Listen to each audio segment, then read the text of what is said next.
It's very robust, and let's head over to a third world nation to see how life is there.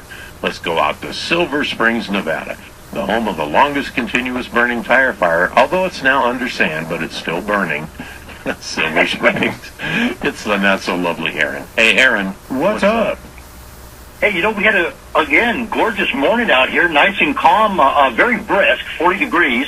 And, overnight lows, it is freezing and everything. We had to protect a lot of the succulents yesterday from the weather that's coming in. George Herbert Walker Bush would like to be remembered. He wants his legacy to be that he put the country first. Well, I have a very serious question for the man who claims to put the country first.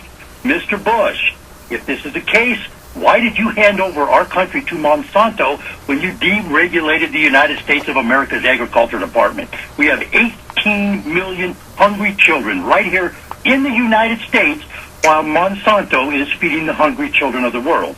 They're located in St. Louis, Missouri, not Kenya, not Ethiopia, and I have nothing against those folks over there.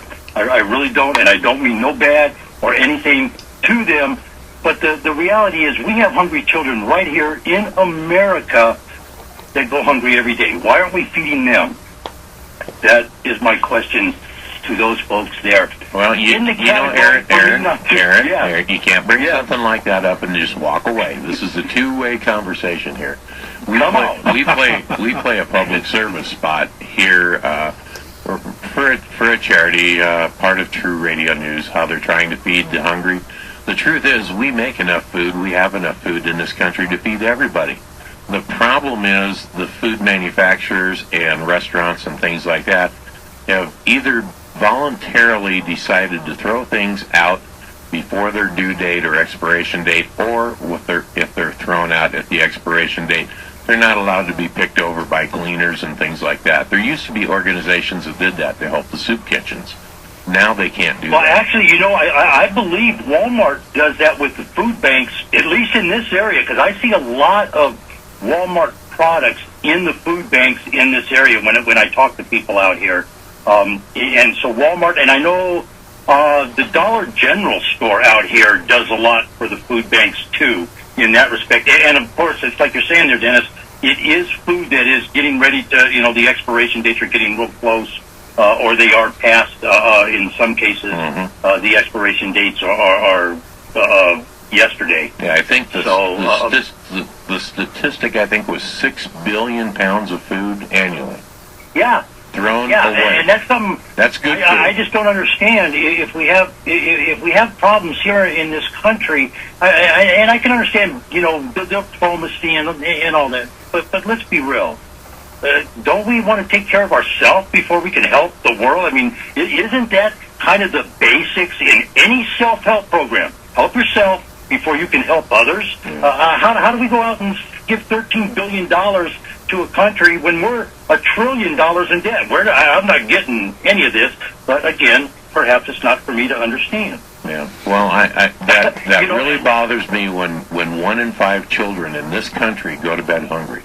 1 in 5. And you know what, folks? That means right here in Reno, 20% of our kids are going hungry right now. Absolutely. I mean, that's not just a number that is somewhere else in the world. That is across the country right now on that issue. And, it kind of bothers me, too, especially, I mean, one of the things that I do, a lot of people don't do this at the markets I go to. When I have leftover stuff, I go give it to people. I'm not going to throw it away. I go give it to somebody. So, and I just don't understand that how we have a issue in this country with food and hungry kids when, like you said, 6 billion, that's a lot of food. That's a lot of food, yeah. And a lot of the supermarkets actually used to take their expiration dates are kind of a weird thing.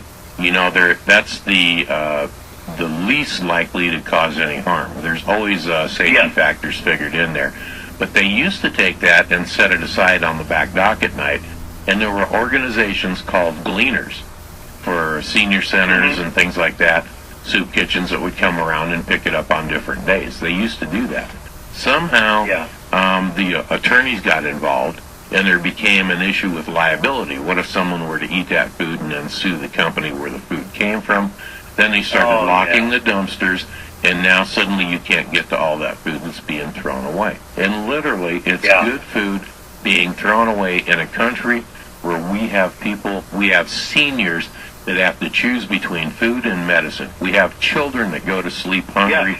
We have middle-class people, 2 families, husband and wife, both have to work to support their families, and they're barely struggling, and we're throwing away that kind of food. It's ridiculous. Shame on the attorneys and shame on whoever came up with that.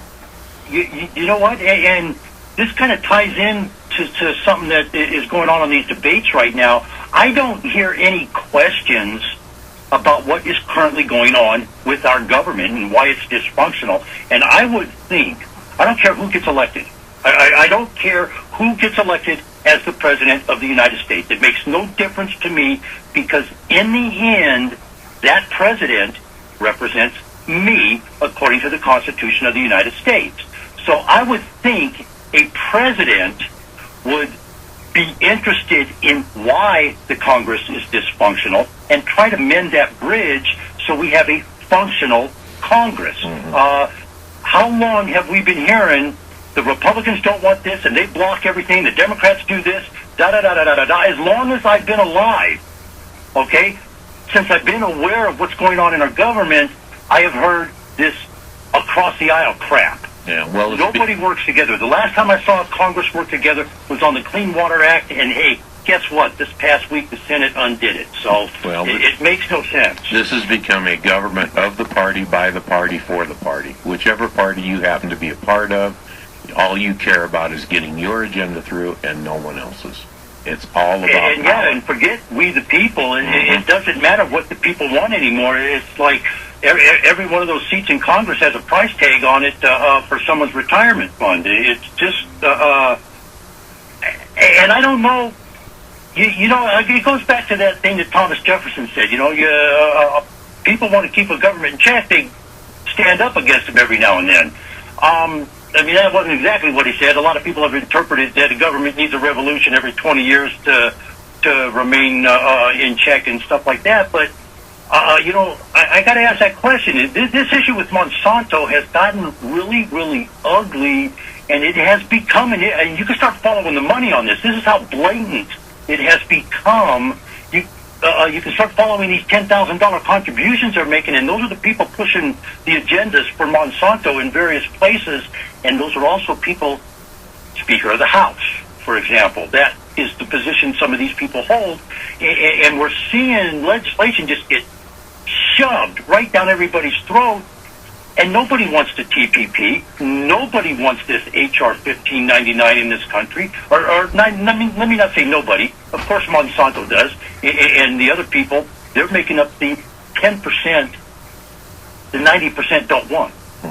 You know, so I don't understand how this is all working. And, well, you know, you got to ask that question. Is Monsanto going to be the kind of the last straw for we the people to stand up and say, okay, look, we've had enough. You got to stop. You know, it may be Monsanto, it may be the military-industrial complex. I don't know, but something's got to be. Yeah. Well, you can always somewhere along the line, something has to give. You can always take all your savings, you know, and accumulate the equivalent of $750,000 and move to Australia. See if it's either that or like one of those little island places that Ken Roberts was talking about the other day. Go get me a little bungalow underneath a pine tree and dip my toes in the warm sand there, huh? Go to the Philippines. I mean, you can live like a king for $1,000 a month. Get one of them pretty girls, bring me fruity drinks in a coconut shell. It's all good to me. Yeah, it is. All right, well, Aaron, how do we get a hold of you out there at Alladay LLC? Hey, today is Veterans Day. Come see me. 50% off for all vets, anything we have out here today. 775-230-9915. Watch for the animals, folks. The bigger animals are coming into town closer, looking for food, water. It's just natural. We live with them. They don't live with us. www.alladayllc.com on the website, folks. It's going to be a gorgeous day. Let's all have a good time. Let's all be safe out there. And go hug a vet. All right. Thank you, Aaron. Thank you. That's Aaron from Silver Springs, Nevada. Yeah. And Trucker Art says, breaking news. It's cold outside. Yeah, no kidding. Live from the Canadian border. Oh, Mountie Mike is probably escorting.